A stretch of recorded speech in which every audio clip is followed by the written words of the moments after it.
18 வருஷம் எந்த கொஸ்டினும் வைக்காம தேவ சமூகத்தில் நம்பிக்கையோடு தேவனை ஆராதிக்கிறவளே, ஹல்லேலூயா. அந்த ஒரு ஓய்வு நாள் அவளுக்காக கர்த்தர் ஸ்பெஷல் ஆக்குகிறார். எத்தனை பேர் நம்புறீங்க? ஆமென். 12 நாள், இன்னைக்கு 12வது நாள்.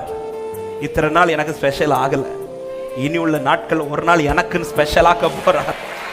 நம்புற தேவ பிள்ளைங்க, நம்புறவர்கள் ஹல்லேலூயா இன்னும் துதிப்பே.